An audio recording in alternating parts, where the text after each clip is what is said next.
I used to believe that talking about my plans would help me move faster. I believed that sharing my goals would create pressure, the good kind. That once people knew what I was working on, I would be forced to follow through. But experience taught me something uncomfortable. Every time I talked too early, I did less. There was a period in my life when I spoke a lot about what I was going to do.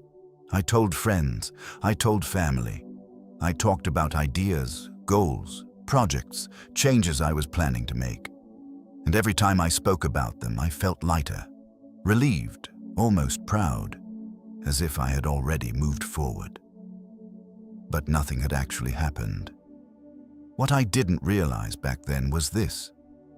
My brain was confusing expression with execution. The moment I talked about my plans, I received a small emotional reward. Validation, encouragement, and attention, and that reward quietly replaced the hunger to work. Weeks passed, then months. The plans faded, and eventually there was only a quiet embarrassment when someone casually asked, "So, whatever happened to that thing you were working on?" I started noticing the same pattern in people around me. A close friend once sat across from me, full of energy, explaining how he was going to completely change his life. New habits, new direction, new standards. He spoke with conviction. It sounded real. And then he told another friend, and another, and another. Each time he told the story, it became smoother, more confident, more impressive. But his actions became smaller, not because he lacked ability, not because he wasn't smart enough, but because the energy leaked out through words. And then there were others, quieter people, non-people who didn't announce anything. They didn't explain their process. They didn't seek approval. They disappeared for a while. Less social, less available, almost invisible. And then one day they came back different, stronger, sharper, changed. No speeches, no explanations, just results. That contrast stayed with me. I realized something that no one really tells you. Silence isn't emptiness. Silence is where focus grows. When you stop explaining yourself, you reclaim energy. When you stop announcing your plans, you protect momentum. When you stop looking for validation, discipline becomes cleaner. There is a strange power in not being witnessed while you're building. No eyes, no opinions, no pressure to perform. Just you, your standards, and the work. Most people don't fail because they're lazy. They fail because they talk too much about the future and do too little in the present. They want to be seen trying instead of being alone working. I learned this the hard way. I had to watch myself repeat the same mistake enough times to finally admit the truth. Every plan I kept quiet lasted longer. Every habit I built without telling anyone had more weight. Every change I made in silence stayed. From that point on, I stopped explaining. I stopped updating. I stopped sharing progress. Not because I became secretive, but because I became serious. This audiobook is about that shift. It's about why silence protects focus, why discipline works best without witnesses, why loneliness is often the price of real growth, and why the strongest people don't announce what they're doing. They let results speak later. If you've ever felt drained after talking too much about your goals, if you've ever noticed your motivation fade after getting early praise, if you've ever sensed that you work better when no one is watching, then this is for you. For the next hour, we're going to talk about a different way to move through life. A quieter way, a more disciplined way, a way where you stop performing progress and start building it. Silence is not weakness, it's strategy. Work quietly and let the results introduce you. Chapter 1. Why talking kills momentum. There is a reason so many people feel busy but remain unchanged. They talk about what they're going to do. They talk about who they're becoming. They talk about plans, systems, habits, and future versions of themselves. And then they wonder why nothing moves. The problem isn't laziness. The problem isn't lack of intelligence. The problem is premature expression. When you speak about your plans too early, you trigger a dangerous illusion, the feeling of progress without the cost of effort. Your brain doesn't know the difference between describing an achievement and earning it. It reacts to both with the same chemical reward: relief, pride, validation. And that reward quietly kills momentum. I've seen this happen in myself more times than I want to admit. And every time I shared a goal before it was built, my urgency dropped. My edge softened. The hunger faded. The work slowed down. Not instantly, subtly, quietly, but enough to matter. There's a reason people feel energized right after explaining their plans. That energy is fake. It's borrowed. And borrowed energy always comes with interest. Think about how often people announce a new routine, a new business idea, a new chapter in life. They speak with certainty, with confidence, with passion. And for a moment, they feel like a different person. But then the work begins. And suddenly, the silence feels uncomfortable. Because silence doesn't applaud you. Silence doesn't validate you. Silence doesn't care who you told. Silence only responds to action. That's why most people escape it. Talking becomes a way to avoid the discomfort of doing. So it creates the appearance of movement without the resistance of execution.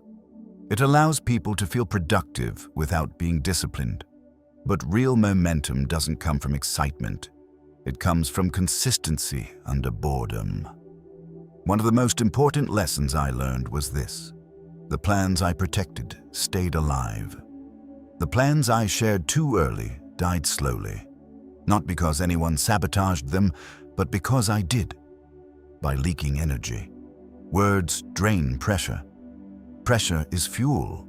When you keep something to yourself, there is tension.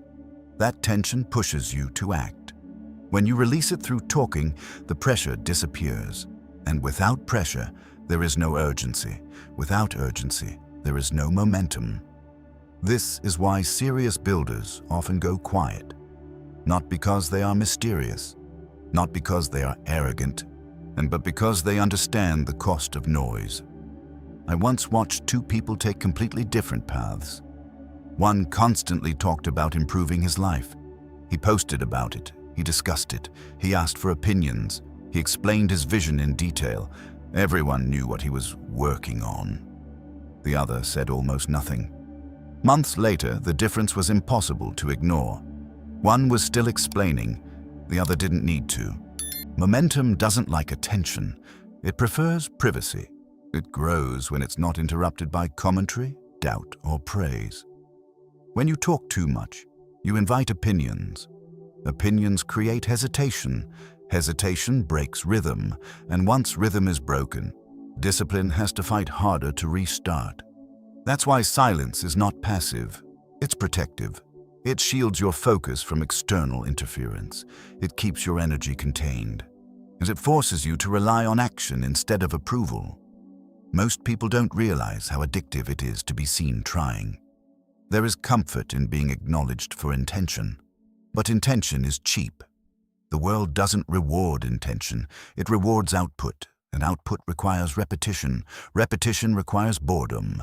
Boredom requires discipline. Discipline cannot survive constant exposure. This is why talking kills momentum, not instantly, but eventually. Every sentence spoken about the future reduces the emotional weight of doing the work today. Every explanation becomes a substitute for progress. Every conversation steals a little pressure that should have been used to build. Silence keeps the weight where it belongs. It forces you to carry the responsibility alone. It removes the safety net of external encouragement. And it demands internal standards instead of public approval. And that is uncomfortable. But discomfort is where momentum is born. If you're serious about changing something, your habits, your body, your career, your mindset, learn to protect it from words. Let it stay fragile. Let it stay unfinished. Let it grow without being named. Momentum needs darkness to form. You don't need people to know what you're doing. You need to know what you're doing and do it again tomorrow. The strongest progress happens when no one is watching, when no one is clapping, when no one is asking for updates. Just you, the work, and the quiet pressure to show up again. Talking feels good. Working feels heavy. Momentum chooses heavy, and the moment you understand that, you stop explaining and you start moving. Chapter 2. Focus is built away from eyes. Focus does not survive attention, it survives distance. Most people believe focus is something you find. In reality, focus is something you protect. The moment too many eyes are on you, your attention begins to fracture. You start thinking about how you look instead of what you're doing. You become aware of perception, of judgment, of expectation. And slowly, your energy shifts from execution to performance. That shift is subtle, but it's deadly. I learned this when I noticed how differently I worked, depending on whether I felt observed. When no one knew what I was building, my focus was clean. Time moved faster. Decisions were simpler. There was no need to explain, no need to justify pace or direction, just work. But the moment people knew, truly knew, my attention changed. I started editing myself. I became cautious. I measured progress in updates instead of results. And, without realizing it, my focus turned outward. Focus cannot live there. The human mind was never designed to create deeply while being watched. Observation changes behavior. Even encouragement changes behavior. When people are aware they are being seen, they unconsciously adjust to meet expectations, not to meet standards. And standards are what real progress requires. I've seen this clearly in people around me. A friend once told me that he worked best late at night when everyone else was asleep. No messages, no notifications, no conversations waiting, just silence. He said it felt like his mind finally belonged to him. That wasn't a coincidence. Focus needs ownership. When you remove witnesses, you remove the pressure to perform. When you remove performance, you regain presence. And presence is the foundation of deep work. Most people don't lose focus because they are distracted. They lose focus because they are self-aware in the wrong way. They are aware of how they might be judged, aware of how progress might be interpreted, aware of how slow or fast they appear. That awareness splits attention. Instead of asking, "What is the next honest action?" they ask, "How does this look?" That question alone can destroy hours of meaningful work. This is why the most productive periods in a person's life often feel lonely, not socially lonely, mentally quiet. There are fewer conversations, fewer explanations, fewer interruptions. Life becomes smaller, simpler, narrower, and within that narrow space, focus sharpens. Think about any time you've done your best work. It likely happened when no one was checking in, when no one was waiting for results, when you weren't expected to report progress. Just you and the task. That's not accidental. That's how focus is designed to function. The world trains people to be visible, to share, to update, to broadcast. But focus does not grow in public environments. It grows in controlled ones. Focus is fragile in the beginning. It needs protection before it can handle exposure. When you tell people what you're working on, they become part of the process, even if they say nothing, even if they are supportive. Their awareness creates noise, and noise competes with clarity. That's why serious work often happens quietly, at odd hours, behind closed doors. Not because it's secret, but because it's unfinished. Unfinished things need shelter. So I once experimented with this deliberately. I stopped telling people what I was working on, not as a rule, just as a test. I avoided conversations about progress. I kept my routines private. I resisted the urge to explain my direction. Something unexpected happened. My focus deepened.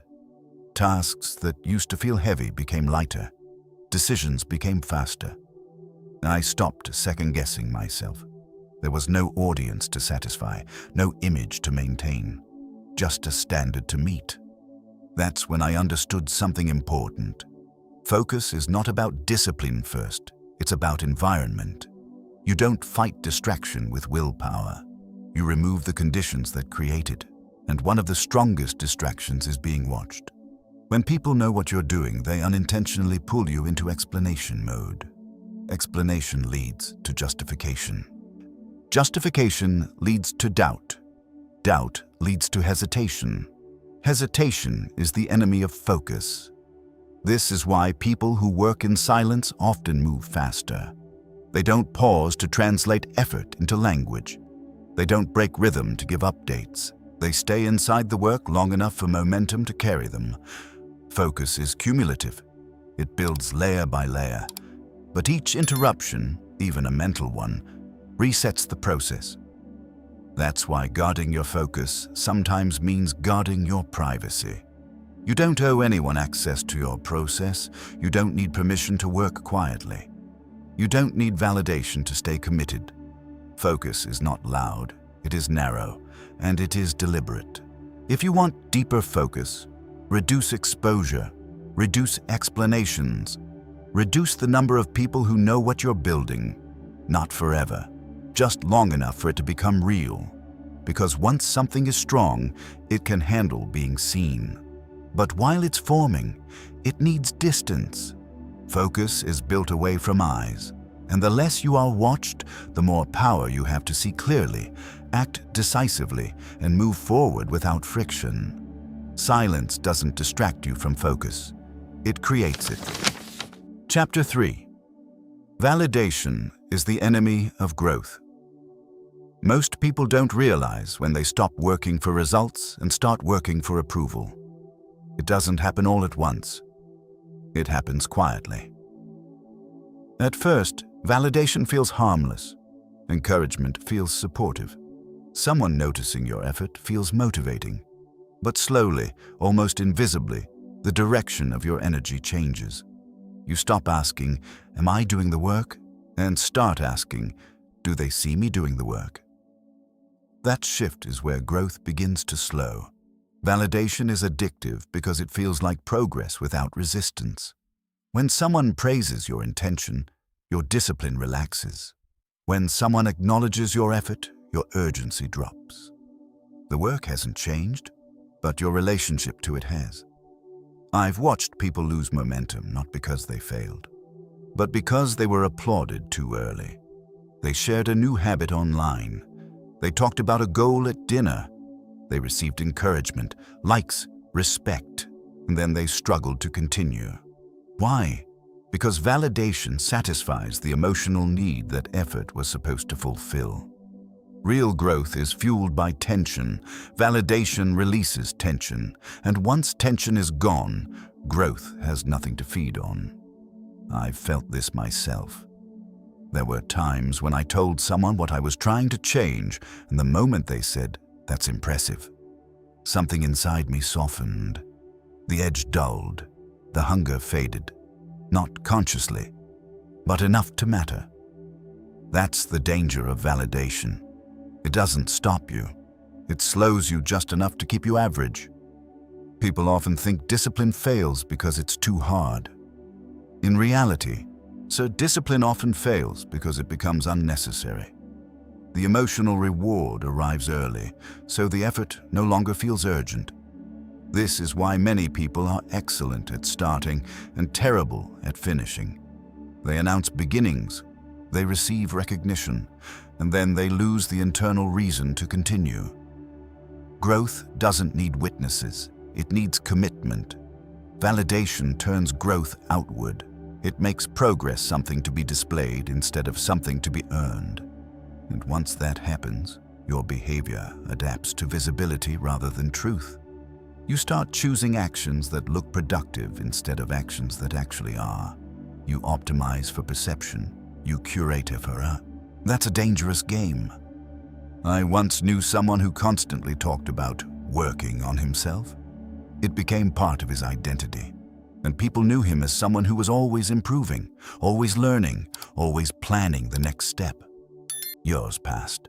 He was still talking. The identity had replaced the action.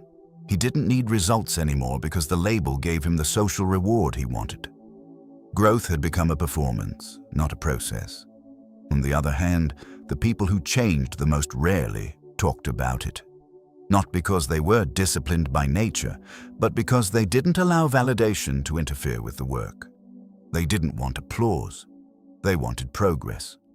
Validation also creates another problem. It introduces fear. Once people know what you're trying to do, failure becomes public. Slowness becomes visible. Doubt becomes risky. And instead of experimenting honestly, you begin protecting your image. You avoid uncomfortable adjustments because they might look like inconsistency. You avoid slowing down because it might look like weakness. You avoid changing direction because it might look like uncertainty. Growth requires all three. When validation enters the equation, honesty leaves. That's why the safest place to grow is in silence. Silence doesn't judge pace. Silence doesn't label you. Silence doesn't reward intention. It only responds to repetition. There is a freedom that comes from not being known for what you're doing. You can move poorly. You can move slowly. You can fail privately. And those private failures are often the exact thing that makes success possible later. Validation steals that freedom. It makes every misstep feel like a public announcement. It makes adjustment feel like embarrassment. And it makes patience feel like stagnation. This is why growth accelerates when no one is watching. When you stop seeking validation, something important happens. Responsibility returns to you. There's no one to impress, no one to convince, no one to reassure you that you're on the right path. You either do the work or you don't. That clarity is uncomfortable, but powerful. The truth is, most people don't need more motivation. They need less validation. They need space to struggle without being seen. They need time to build without being measured. They need permission to be invisible while they improve. And the only way to get that permission is to stop asking for approval.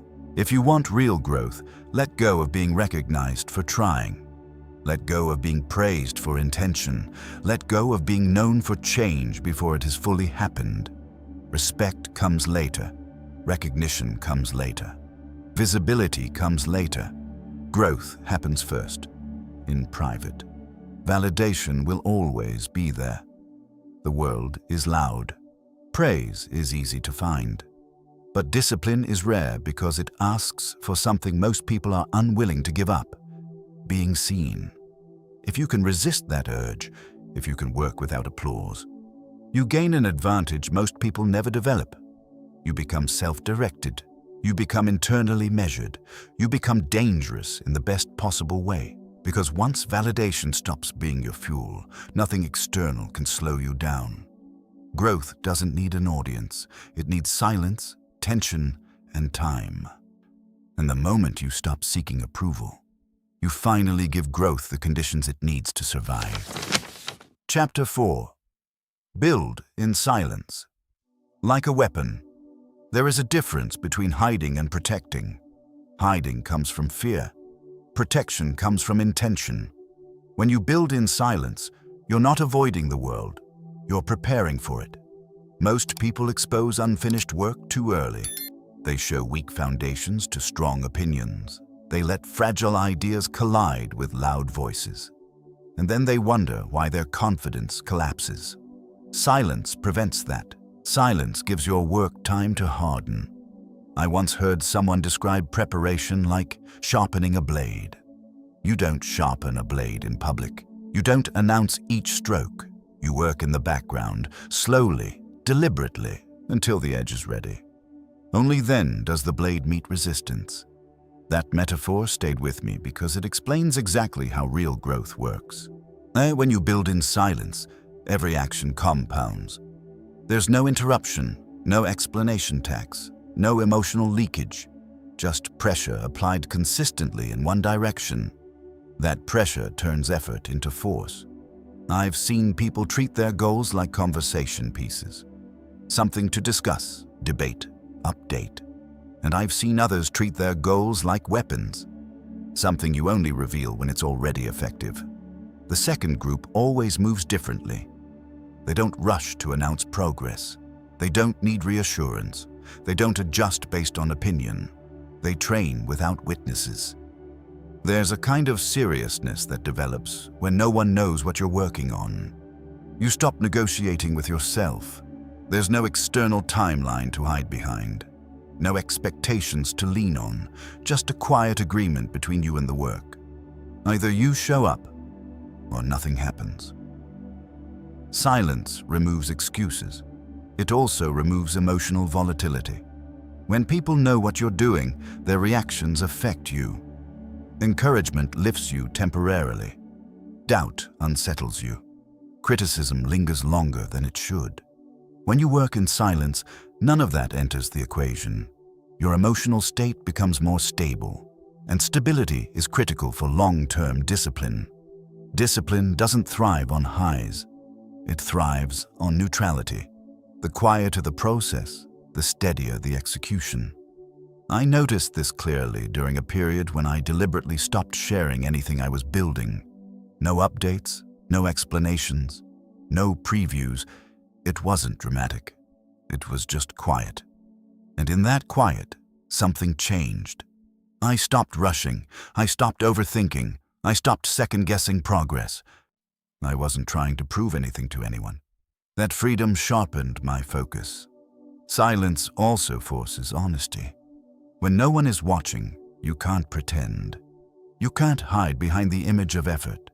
You either put in the work or you don't. There's no applause to distract you from the truth. That honesty is uncomfortable, but powerful. It's where real strength forms.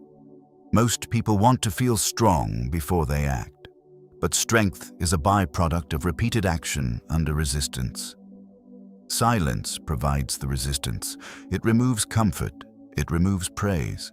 It leaves only responsibility, and responsibility builds capacity. Think about any skill worth having, any level of mastery. It wasn't built while being observed. It was built through hours of unnoticed repetition. Mistakes made privately, adjustments done quietly. The work that matters most is usually invisible. That's why silence can feel heavy. It doesn't reward you immediately.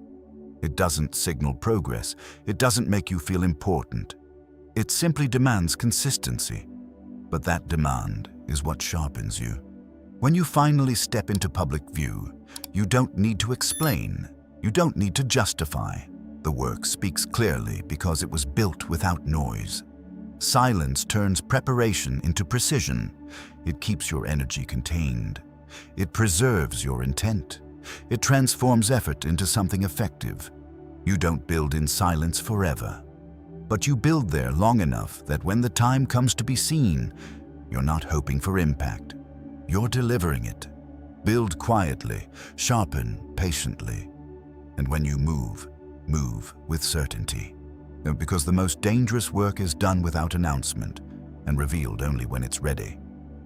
There is also something else silence gives you that most people underestimate: control over timing. When you talk too early, you let the world decide when your work should be judged. You hand over the clock. You create invisible deadlines in other people's minds. And once those deadlines exist, pressure stops being productive and starts being corrosive. Silence takes that power back. When no one knows what you're building, you're free to slow down when needed. You're free to rebuild foundations without explanation. You are free to change strategy without being accused of inconsistency. That freedom is not weakness, it is leverage. People who build loudly are forced to move fast. People who build quietly are allowed to move correctly. And correctness compounds. Silence also teaches you to trust yourself. Without constant feedback, you learn to rely on your own standards. You stop asking, "Is this good enough for others?" and start asking, "Is this honest work?" That shift strengthens judgment. It sharpens intuition. It makes decisions cleaner. Eventually, silence becomes more than a tactic. It becomes a mindset. You no longer feel the urge to announce progress. You no longer need reassurance. You no longer rush toward visibility. You understand that power doesn't come from being noticed early. It comes from being undeniable later. And when the time comes to step into the light, you don't bring promises with you. You bring proof. Chapter 5. Loneliness is part of the path. Loneliness is not a mistake. It is a consequence. When you choose to work in silence, you naturally separate yourself from noise. And noise is where most people spend their time. Conversations, complaints, opinions, explanations. Small talk about plans that never materialize. When you step away from that, you feel the distance. Not everyone will understand why you're quieter. Not everyone will support a version of you they can't see yet. Some will assume you've lost motivation. Others will think you've given up. That misunderstanding can feel isolating. But loneliness is often the price of clarity. I remember a time when my life became noticeably quieter. Fewer messages, fewer invitations, fewer conversations that went nowhere. At first, it felt uncomfortable, almost wrong, as if I was doing something antisocial. But slowly, I realized what was actually happening. I wasn't becoming isolated. I was becoming selective. The people who remained were those who didn't need constant updates. The ones who respected silence. The ones who understood that not everything needs to be explained. And in that quieter environment, my mind stabilized. Loneliness creates space. Space creates focus. Focus creates momentum. Most people avoid loneliness because it forces them to face themselves. There's no distraction, no external affirmation, no emotional noise to hide behind. Just your thoughts, your doubts, and your standards. That confrontation is uncomfortable, but it's also necessary. You don't build resilience in crowds. You build it in moments where you have no one to lean on, when there's no encouragement coming, when progress feels invisible, when quitting would go unnoticed. Those moments shape character. I've seen people abandon promising paths simply because they felt lonely. They mistook solitude for failure. They assumed that if no one was cheering, they must be doing something wrong. But that's rarely true. Often, it's the opposite. Loneliness is a signal that you're walking a path that doesn't attract crowds yet. It means you've stepped outside familiar patterns, outside shared routines, outside comfortable conversations. Growth rarely feels social in the beginning. There's also a quiet strength that develops when you learn to operate alone. You stop depending on motivation from others. You stop needing agreement. You become internally anchored. That internal anchor is critical. Because once you rely on company to stay disciplined, discipline collapses the moment you're alone. But if you learn to work through loneliness, solitude stops being a threat. It becomes an asset. Loneliness teaches you to listen, to observe, to think deeply. It removes the constant input that clouds judgment. And in that stillness, you start hearing your own standards more clearly. This is where many people turn back. They return to noise because it feels safe, because it feels familiar, because it reassures them that they belong. But belonging is not the same as becoming. If you want to become someone different, you must be willing to spend time where that person exists. And that place is often quiet. Loneliness doesn't mean you're doing something wrong. It means you're doing something uncommon. And uncommon paths don't come with company. They come with silence, uncertainty, and the quiet confidence that you are building something that doesn't need approval yet. Stay there long enough, and loneliness transforms. It stops feeling empty. It starts feeling focused. And that focus is what carries you forward when nothing else does. There is another reason loneliness feels so heavy in the early stages. It removes the illusion that someone else is coming to save you. When you walk a quiet path, there's no group momentum to lean on, no shared excitement, no collective reassurance that you're doing the right thing. Every step becomes a personal decision, and every setback feels more intimate. That level of responsibility is rare, and most people avoid it. In groups, responsibility diffuses. If progress slows, no one feels fully accountable. If discipline fades, it's easy to blend back into the crowd. Loneliness removes that escape. When you're alone, every outcome points directly back to you. That can feel overwhelming at first, but over time, something powerful happens. You stop looking outward for emotional regulation. You stop depending on conversations to stabilize your mood. You stop needing someone else to confirm that your effort matters. Instead, you build an internal reference point. You learn to self-correct. You learn to self-encourage. You learn to continue without reassurance. This is a skill most people never develop. I've noticed that people who fear loneliness often confuse connection with distraction. They stay surrounded not because they need relationships, but because they fear stillness.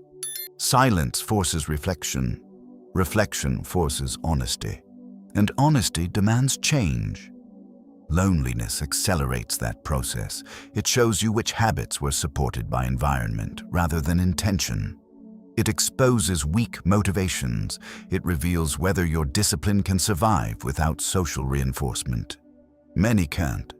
They are disciplined only when observed, motivated only when encouraged, focused only when praised.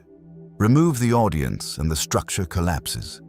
But if you stay long enough in loneliness, something shifts. You stop fighting it. You stop labeling it as a problem. You begin using it. Loneliness becomes a training ground. And it teaches patience because there is no one to rush for. It teaches resilience because no one is coming to push you forward. It teaches humility because progress happens quietly, without recognition. And most importantly, it teaches self-respect. When you continue showing up without witnesses, you prove something to yourself that words never could. That your standards are real, that your commitment isn't performative, that your discipline exists even when no one is counting. That proof changes how you carry yourself. You move differently when you know you can be trusted by yourself. This is why many people who endure long periods of solitude emerge calmer, more grounded, less reactive. They've learned how to sit with discomfort without escaping it. They've learned how to work without noise. Loneliness sharpens perception. You start noticing how much of the world is built on shared distraction, how many conversations are just avoidance, how many opinions are recycled rather than earned. And once you see that clearly, you become less tempted by it. You no longer crave constant connection. You value meaningful alignment instead. This doesn't mean cutting people off. It means choosing depth over frequency. The irony is that loneliness, when handled correctly, actually prepares you for stronger relationships later. You stop needing people to fill emotional gaps. You approach connection from stability rather than need. But that maturity only comes if you don't run from the quiet phase. Loneliness is not the end of the path. It is a corridor you walk through. If you rush through it, you miss its lessons. If you stay long enough, it changes you. And when you finally reconnect with the world, you do so with clarity, boundaries, and a strength that doesn't depend on being surrounded. Loneliness isn't something to escape, it's something to outgrow by learning everything it has to teach you. Chapter 6. Discipline works best without witnesses. Discipline changes the moment it becomes visible. When someone is watching, discipline turns into performance. When no one is watching, discipline becomes identity. Most people think discipline is about forcing yourself to do hard things. That's only half the truth. Real discipline is about doing the same necessary actions without emotional reinforcement. No praise, no recognition, no external pressure. And that kind of discipline does not survive an audience. I learned this when I noticed how my behavior shifted depending on who knew what I was doing. If people were aware of my routine, I felt an unconscious need to prove consistency. I pushed when I should have rested. I performed when I should have focused.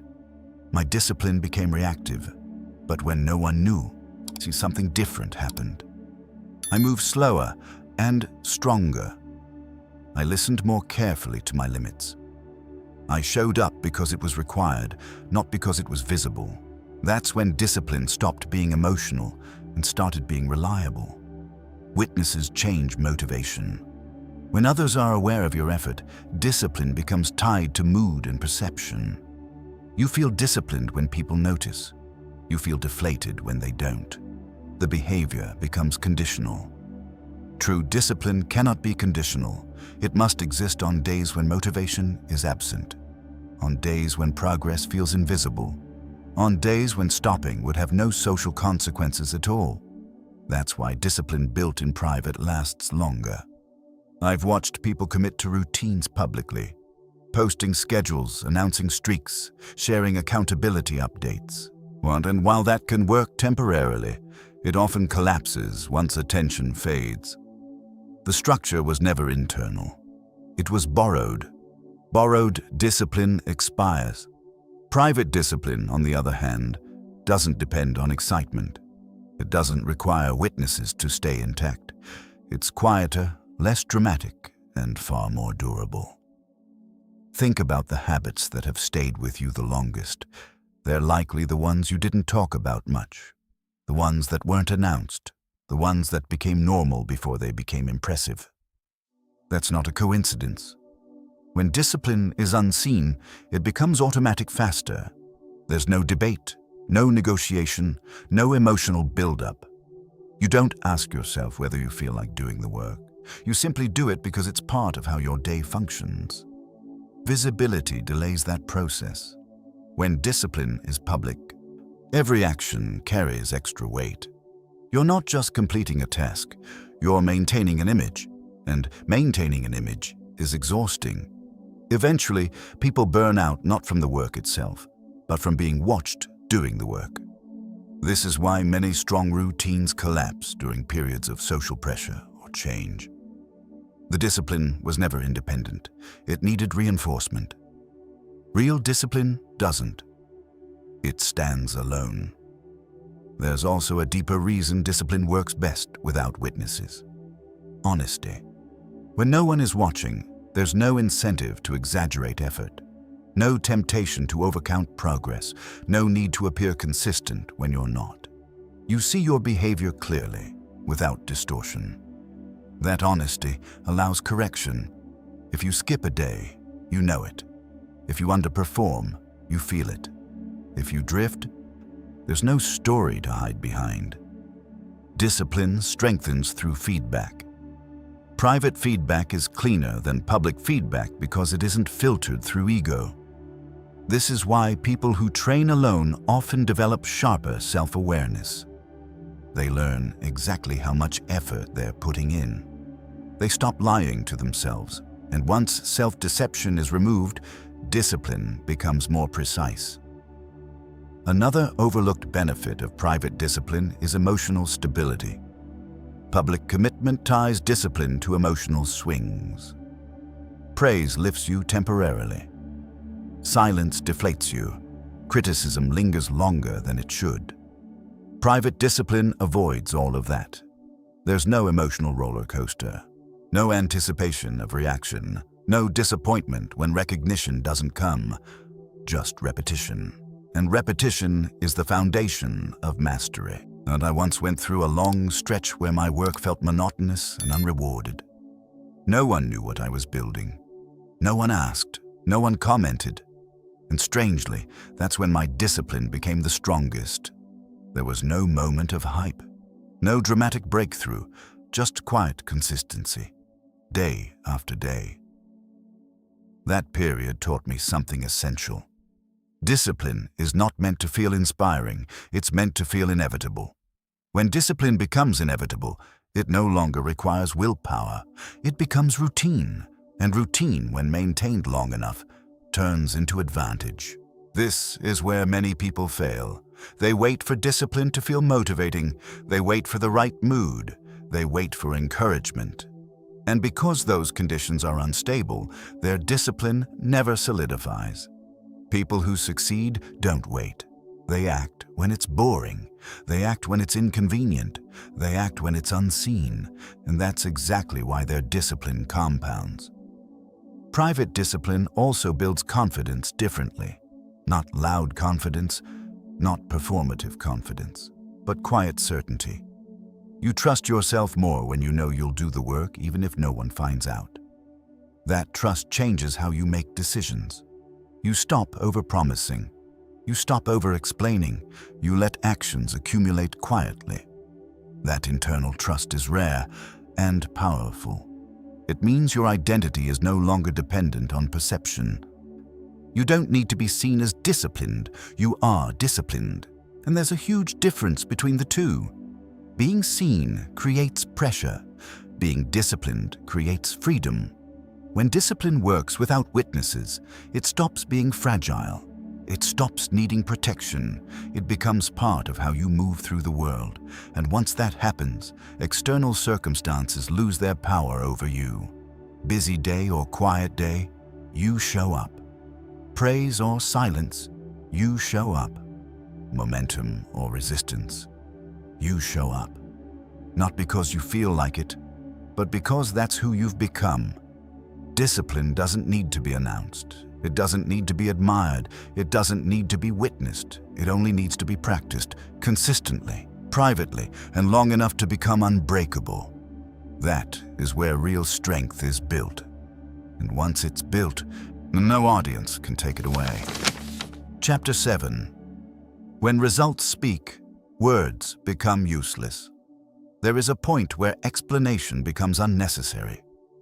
Not because you have learned how to speak better, but because results have replaced language. Most people live in the opposite order. They explain first. They promise first. They describe intentions in detail and hope reality will catch up later. But those who build in silence reverse the sequence. They act first. They struggle privately. They fail where no one sees. They adjust without commentary. And when they finally appear, there is nothing left to explain. The results do it for them. I've noticed that people who talk the most are often defending something unfinished. They explain to protect perception. They justify to manage expectations. They use words as insulation against judgment. But when something is solid, it doesn't need protection. A finished structure doesn't require a tour guide. A sharp skill doesn't need a disclaimer. A disciplined life doesn't need a manifesto. It simply exists. This is why truly capable people are often brief. Not because they lack insight, but because they don't need to convince anyone. Convincing is only required when proof is missing. Results eliminate negotiation. Once you understand this, your relationship with words changes. You stop using language as a substitute for progress. You stop explaining delays. You stop announcing potential. You wait when waiting is uncomfortable for people who rely on attention. Silence creates a vacuum. No one knows where you stand. No one knows what you're doing. No one knows if you're winning or failing. That ambiguity scares people. But it's also where power accumulates. Remember watching someone quietly rebuild his life over several years. There were no updates, no speeches, no visible struggle. People assumed nothing was happening. Some assumed he had plateaued. Others assumed he had settled. Then one day, the change was undeniable. Career, confidence, direction, presence. No explanation followed. There didn't need to be one. What struck me wasn't just the outcome. It was how calm he was about it.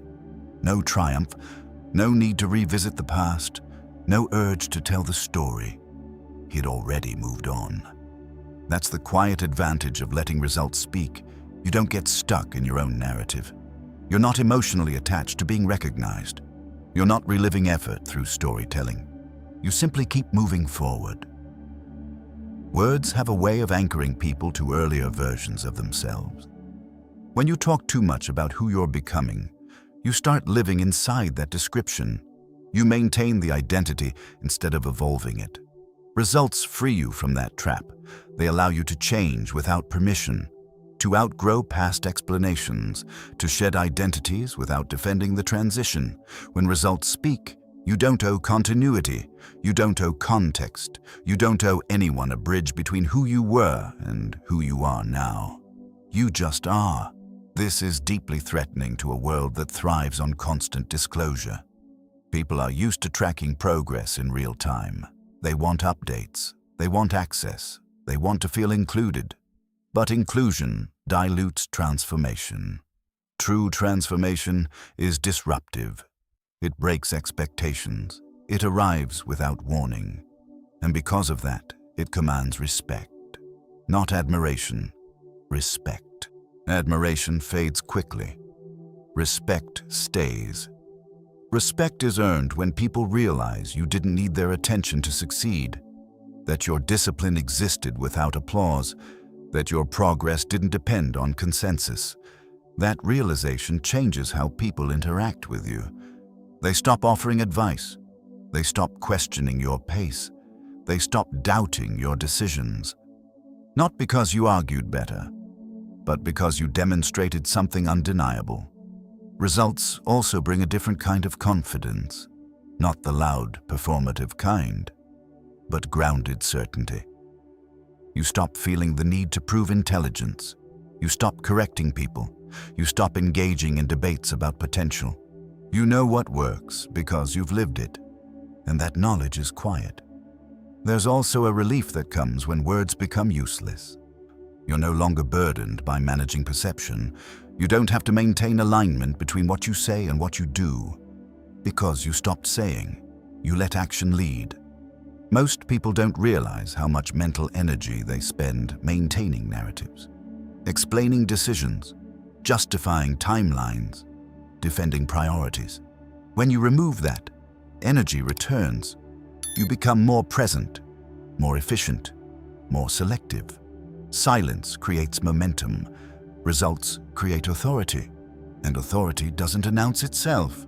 It's felt. This is why people who rely on results speak less over time. They don't need to rehearse explanations. They don't need to convince others they're serious. The proof is embedded in how they move, how they decide, how they carry themselves. Words become optional. And once words are optional, they become intentional. You only speak when there's value. You only explain when there's purpose. You only share when the work is complete.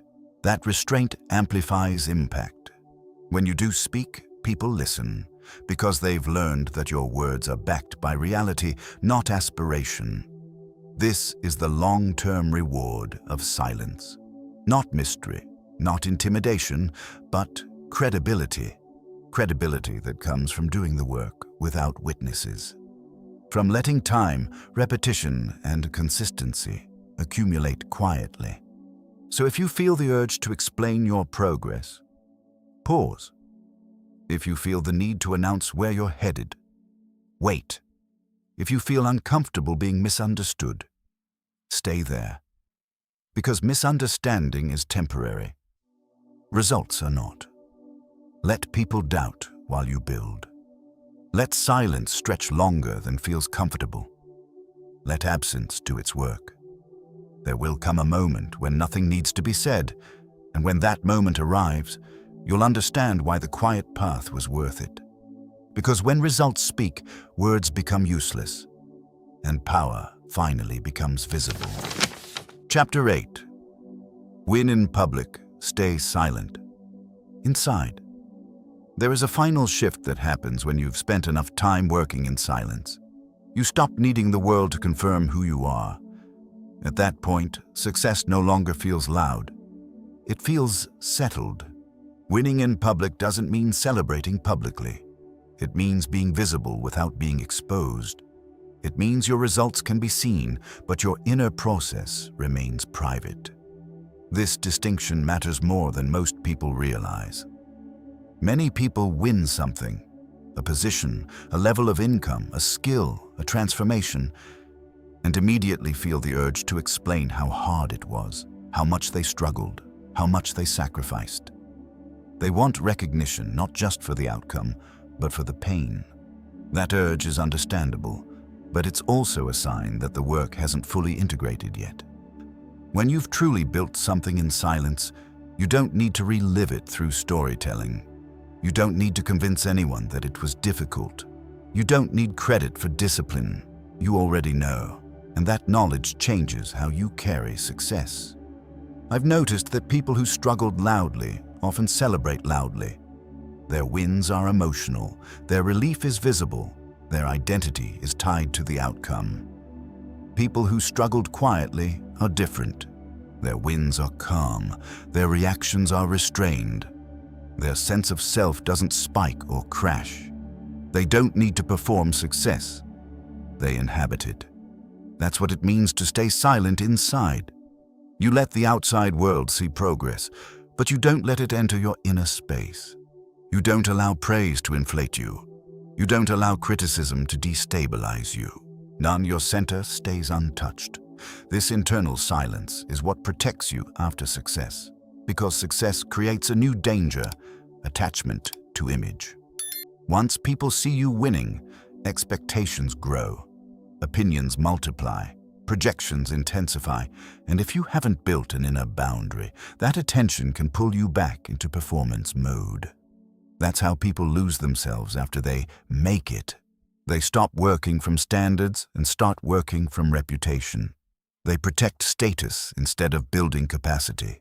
They maintain visibility instead of pursuing depth. Silence prevents that regression. When your inner world stays quiet, you remain oriented toward process rather than applause. You continue improving even when no one is asking you to. You keep sharpening skills that don't get immediate recognition. This is how longevity is built. Winning once is easy compared to winning consistently. And consistency requires insulation from noise. That insulation is internal silence. You've probably seen people who achieved something impressive and then slowly faded. Not because they lost ability, but because attention rewired them. They became careful, image-conscious, risk-averse. They stopped experimenting. They stopped pushing edges. They stopped doing unseen work. The silence disappeared. People who last understand something different. Public success is not the end of private discipline. If anything, it demands more of it. Because the more visible you become, the more tempting it is to outsource your standards to external feedback. Inner silence keeps standards internal. It reminds you that results are not identity, that outcomes fluctuate, that reputation is fragile, and that the only thing you truly control is your daily behavior. This perspective keeps you grounded. You don't overreact to praise. You don't panic over criticism. You don't chase relevance. You simply continue. That calm continuation is powerful. It makes you unpredictable in the best way. People can't manipulate you with attention or neglect. They can't rush you. They can't pressure you into explanations. You move on your own clock. This also changes how you interact with others. You stop oversharing. You stop narrating your life. You speak less, but with more precision. When you do offer insight, it's based on experience rather than theory. Your words carry weight because they are scarce. You don't try to inspire. You don't try to convince. You don't try to lead. And paradoxically, people listen more. Because leadership emerges naturally when presence is steady and grounded. People feel it. They sense that you're not trying to impress them. That absence of need is magnetic. Staying silent inside also means staying humble without shrinking. You don't deny progress, but you don't glorify it either. You acknowledge where you are and keep working. You understand that every level has another level above it. That mastery is ongoing. That complacency begins the moment you believe you've arrived. Silence protects you from that illusion. It keeps you curious. It keeps you disciplined. It keeps you uncomfortable enough to grow. And that's the final advantage of this path. You don't peak early. You don't burn out. You don't lose direction once goals are met. You continue evolving quietly, even while standing in the light. Winning in public is inevitable when you build correctly, but staying silent inside is a choice, one that must be renewed daily. It means choosing standards over status, choosing depth over display, choosing long-term strength over short-term recognition. If you can do that, success stops being something you chase. It becomes something you manage wisely. And in a world obsessed with visibility, that restraint becomes your greatest edge. Because while others are distracted by being seen, you remain focused on becoming. And that focus, quiet, disciplined, internal, is what allows you to win again and again and again, without ever needing to announce it. If there is one truth I hope stays with you after this audiobook, it's this. The quiet path is not the easy path. It's the honest one. Everything you've heard over the last hour points to a single direction, away from noise, away from performance, away from the constant need to be seen, understood, validated, or praised. Not because visibility is wrong, but because visibility too early weakens what isn't ready yet. Most people never give themselves the chance to find out who they could become in silence. They interrupt the process, they narrate it, they dilute it, and then they wonder why their lives feel fragmented, full of motion, but empty of momentum. Silence fixes that. Silence removes the audience and leaves only the truth. Silence reveals whether discipline is real or borrowed. Silence shows you what you do when no one is counting, and that answer matters more than any promise you could ever make. I didn't always understand this. Like most people, I thought progress was something you shared, something you explained, something you kept alive through conversation. It took years of repeating the same mistakes, speaking too early, losing focus, chasing validation, to realize that my biggest breakthroughs always happened when no one knew what I was doing. Not because I was hiding, but because I was finally listening. Listening to resistance, listening to boredom, listening to discomfort. Those are the voices that shape you when the cheering stops. If you've ever felt frustrated by how often motivation fades, if you've ever wondered why your best intentions rarely turn into consistent action, if you've ever sensed that you work better when the world leaves you alone, you weren't imagining it. You were noticing a truth most people ignore. The strongest version of you does not need witnesses. That version shows up without applause, works without encouragement, continues without reassurance, and that version is built one quiet day at a time. You don't need to disappear from the world to live this way. You don't need to become secretive or isolated. This path isn't about cutting people off. It's about cutting noise down. It's about choosing what enters your mind, choosing what drains your energy, choosing what deserves explanation and what doesn't.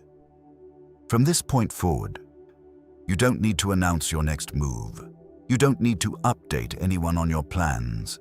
You don't need permission to take yourself seriously. You already know what needs to be done. The question is whether you're willing to do it quietly. Silence will test you. It will feel lonely at times. It will make progress feel invisible. It will remove the emotional highs that come from being noticed. But in return, it gives you something far more valuable. Integrity. Integrity between who you say you are and what you do when no one sees. That integrity becomes a foundation, and once it's there, confidence stops being fragile. Discipline stops being dramatic. Focus stops being forced. Everything simplifies. You stop asking, do they approve? You start asking, did I do the work? That single shift changes everything.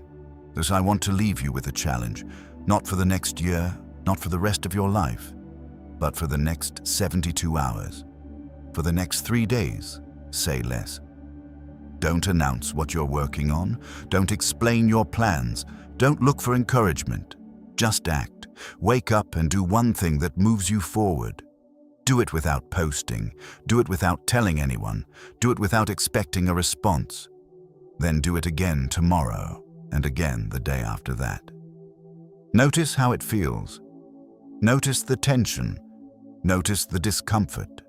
Notice how much energy you usually spend talking instead of building. That awareness alone is powerful. If you can sustain that practice, not perfectly, but intentionally, you'll start to feel something shift, a quiet confidence, a steadier focus, a sense that your life is no longer being performed, but constructed. That's when the real work begins. Remember this. The goal is not to be silent forever. The goal is to be selective, to speak when it adds value, to share when the work is complete, to let results do what words never could. The world is full of people explaining who they're going to be. It needs more people who simply become it. So take this oath, not out loud, not publicly, but internally. I will work without witnesses.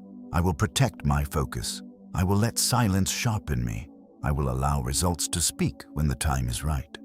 You don't need anyone else to hear this promise. You just need to keep it.